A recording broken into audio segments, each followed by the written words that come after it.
2 years after my husband passed, a bank officer called me and said, "Ma'am, we located a safety deposit box registered to your late husband at our Memphis branch. It contains items addressed specifically to you. Please come in as soon as possible, and if you could keep this visit private from the rest of his family for now, we'd strongly appreciate it." Good day, dear listeners. It's Emma, and I'm so glad you're here with me today. Please take a moment to like this video and stay with me until the very end, because this is the story I never thought I'd have to tell. Let me know in the comments what city you're listening from. It means so much to me to know how far these stories travel.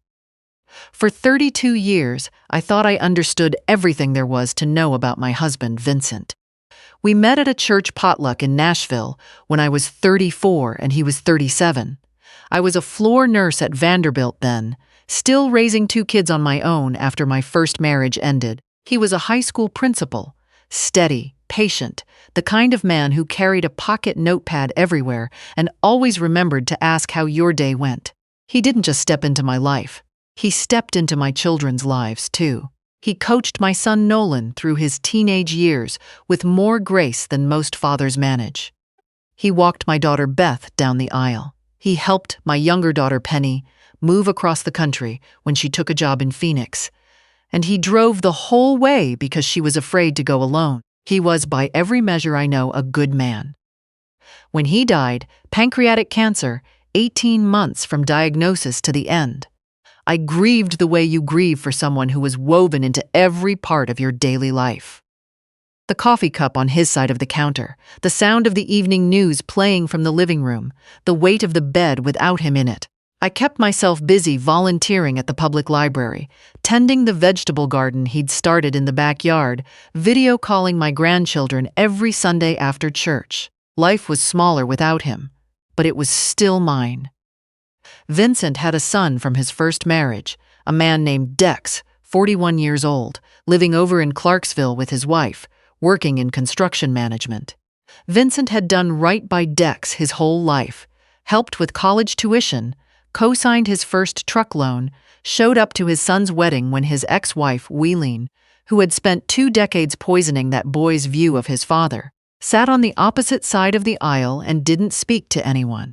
Vincent told me once, quietly, on the porch after a family dinner where Dex had barely looked him in the eye, "He's angry at me for leaving his mother. He doesn't know the whole story, and I don't think he wants to." I told Vincent he should try again. He said he had been trying for 20 years. So when the bank called, a soft-spoken woman named Ms. Aldridge, who said they had just completed a system-wide audit and discovered a safety deposit box registered to my husband's name at a branch 60 miles from our home, I sat down on the kitchen stool and stayed there for a long time after she hung up. She had also said, very carefully, "We noticed the box is co-registered with our institution's estate trust division, not with any family member. That's why we're reaching out to you directly. And it might be best if you come in without notifying other parties just yet, until we can clarify the legal situation." That night, I barely slept. I lay in bed and turned possibilities over in my mind the way you turn rocks over to see what's living underneath. Vincent was organized, meticulous. He kept every receipt, filed our taxes early every year, left me clear instructions about the will, the life insurance, the funeral arrangements. He had not been a secret-keeping man, or so I had believed. I told Beth I had a doctor's appointment in Memphis the next morning. I hated lying to my daughter. But something in the bank officer's voice told me not to say anything to anyone until I understood what I was walking into. The drive took just over an hour. The branch manager, a quiet gentleman named Mr. Aldridge, was waiting in a private room with a slim folder and a small fireproof lockbox on the table. "Your husband registered this box 11 years ago under a dual-key arrangement with our trust services division," he said. He left specific instructions that the contents were to be given only to you, and only after the estate had been fully probated and settled. He slid the lockbox toward me. "The estate probate closed 14 months ago. Our audit flagged the box as unreleased. I apologize for the delay." Inside the lockbox was a USB drive and a handwritten note in Vincent's careful, looping script. The note said only, "For you. Watch this alone first. I love you, and I'm sorry I didn't say this while I still could." The branch manager gave me a private room and a laptop. Vincent was sitting at his desk at home, his old oak desk that I still hadn't been able to bring myself to clear out. He looked tired but composed, the way he always looked when he was about to say something he'd been thinking about for a long time. He was wearing the blue flannel shirt I'd given him for Christmas 3 years before he died. He said, "Sweetheart, if you're watching this, it means things have started moving the way I was afraid they would. I set this up years ago because I needed to tell you some things I didn't have the courage to say out loud while I was alive. That's my failing, not yours, and I'm sorry for it. Dex and his mother have been planning to challenge my will since before I was even sick. I know that sounds hard to believe, but I have seen the messages. Wheeling sent an email to Dex 4 years ago, before my diagnosis, telling him to start documenting anything he could use to claim you had undue influence over my finances. She never forgave me for leaving her, and she raised our son to carry that anger for her. I created a trust 2 years before my diagnosis. It holds the proceeds from selling my father's property in Hardin County, $920,000. Only my attorney, Mr. Hargrove, knows about it. Everything is in order. But Dex will try to claim it's community property. He'll say you manipulated me into hiding it. He'll say a lot of things that aren't true. Don't give in. Fight for what we built. You have every right to it. Mr. Hargrove knows what to do. I love you, sweetheart. I'm so proud of the woman you are. Please don't let them take that from you." The screen went dark. I sat in that small private room for a very long time. When I drove home, I called Mr. Hargrove from the car. He was a quiet, deliberate attorney in his late 60s, a man Vincent had worked with for over a decade. He already knew why I was calling. "I've been expecting this," he said. "Dex filed a petition to contest the will this morning. He and Wheeling have retained an attorney out of Clarksville. They're claiming you isolated Vincent from his son in his final years and that significant estate assets were concealed." He paused. "They're also claiming your son Nolan will be a supporting witness to the financial manipulation claims." My son Nolan, who Vincent had helped through 2 job losses and a divorce. My son, who had sat at the foot of Vincent's hospital bed in those last weeks and held his hand. I couldn't speak. "Vincent knew this might happen," Mr. Hargrove said. "He prepared. And I want you to know, we can win this. But you'll need to be ready to fight." I thought about Vincent's face on that laptop screen, the blue flannel shirt. "Don't give in. Tell me what to do," I said. Beth found out before I could tell her myself. Dex had called her, my own daughter, who barely knew him, and told her I was hiding money from the estate and that she deserved to know the truth. Beth showed up at my door that same evening with 2 bags of groceries and wouldn't leave until I had told her everything. When I showed her the written transcript of Vincent's video, she sat at my kitchen table without speaking for a long time. Then she looked up and said, "How long has Dex been planning this?" "At least 4 years," I said, "probably longer." She shook her head. "And Nolan?" I didn't have an answer for that. Nolan called 2 days later. He was careful on the phone, choosing his words the way you choose where to step in a field you don't quite trust. He said he'd been talking to Dex. He said there were things he hadn't understood before about the finances. He said he wasn't accusing me of anything. He just wanted to make sure everything had been done fairly. I told him everything was done exactly as Vincent wanted. The will was legal and clear. The probate was closed, and his stepfather had left him $25,000 specifically because he loved him. There was silence on the line. Then Nolan said, "Dex says there's more money that should have been split." That was when I understood. Dex hadn't just recruited a witness. He had recruited my son. He'd had months, maybe years, to work on Nolan, to reframe every holiday and every financial decision through the lens of grievance, to make my quiet, good-natured son believe he had been cheated. I didn't raise my voice. I said, "When you're ready to hear the truth, call me," and I hung up. The lawsuit escalated faster than I expected. Mr. Hargrove filed our initial response and a motion to dismiss based on statute of limitations. The will had been probated without challenge, and the clock had run. But Dex's attorney countered with an emergency motion claiming concealed assets. He submitted an affidavit from Wileen, Vincent's ex-wife, a woman I had met exactly 3 times in 32 years, swearing that she had personally witnessed me discussing with Vincent how to move money offshore before his death. Offshore. I had barely learned to use the mobile banking app on my phone. "She's committed perjury," Mr. Hargrove said flatly. "That's our opening." We filed a counter-motion exposing Wileen's affidavit as fabricated, requested sanctions against opposing counsel, and subpoenaed all communications between Dex and Wileen for the past 5 years. We also moved to introduce Vincent's video as evidence, his own words, in his own voice, recorded of his own volition. 2 weeks after the subpoena went out, Dex came to my house. He brought Nolan with him. I saw them from the front window, Dex's truck in my driveway, both of them walking toward my door. I thought about not answering. Then I remembered "don't give in," and I opened the door. Dex was a tall man, dark-haired like Vincent had been when they met, with his mother's mouth and his mother's eyes. He said he wanted to talk, that this had gone too far, that he wasn't trying to hurt anyone, he just wanted what was fair. I said, "You filed a lawsuit accusing me of elder abuse. You had your mother lie to the court. That's not a conversation about fairness, that's an attack." He tried a different approach, said that the trust was family money, that Vincent's father's land should have passed to Vincent's children, that I had no claim to it. I told him the trust was legal, established years before anyone was sick, and that his father had made his wishes absolutely clear. Nolan said nothing during this exchange. He stood slightly behind Dex, looking at the ground.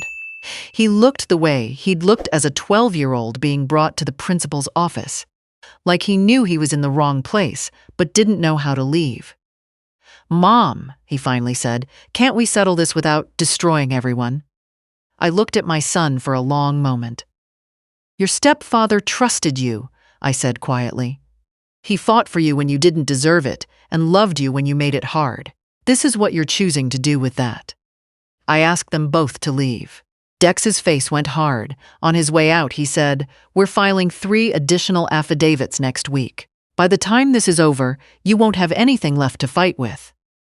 I locked the door behind them and sat on the floor of my hallway with my back against the wall and cried until I couldn't anymore. That evening, Beth drove over without being asked. I don't know who called her. She sat on the floor next to me and put her arm around my shoulders and didn't say anything for a long while. Then she said, "You're not losing Nolan. He's losing himself. There's a difference." I don't know if that's entirely true, but I needed to hear it. The discovery was devastating for Dex's case. The subpoenaed emails told the whole story in their own words. An email from Wileen to Dex, dated 3 years before Vincent's diagnosis. "Your father is going to leave everything to her. We need to start building a record. Document anything you can about her influence over him." A response from Dex a week later, "Already on it. I'm keeping notes on every conversation." There were 37 more like them. Mr. Hargrove also presented Vincent's video to the court.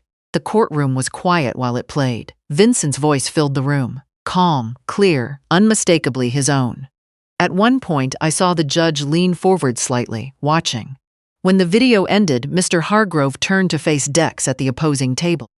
This man recorded this statement of his own free will 2 years before his diagnosis because he already knew what his son and his ex-wife were planning. He knew, and he trusted his wife to fight. Dex's attorney argued the video was edited, manipulated. Mr. Hargrove introduced the digital metadata, the original creation date, the unbroken chain of custody through the bank's trust division. Unaltered. Every word Vincent's own. On cross-examination, Dex's story fell apart. He claimed I had prevented him from visiting his father in his final months. Hospital visitor logs showed he had come twice, both times for less than 20 minutes, and both times I had been in the room, welcoming, offering coffee, asking if he wanted time alone with his father. He claimed I had controlled Vincent's finances. Bank records showed every major financial decision over 15 years had been initiated and signed by Vincent, in many cases over my initial reluctance to spend that much. He claimed I had isolated Vincent from his grandchildren. I had photographs, hundreds of them, of holiday dinners, birthday parties, school plays, camping trips, a life fully lived, a family fully intact. The judge was a woman in her early 60s with a reputation for patience and precision. She let opposing counsel finish their arguments completely before she spoke. Then she said, "I have reviewed the subpoenaed communications in this case.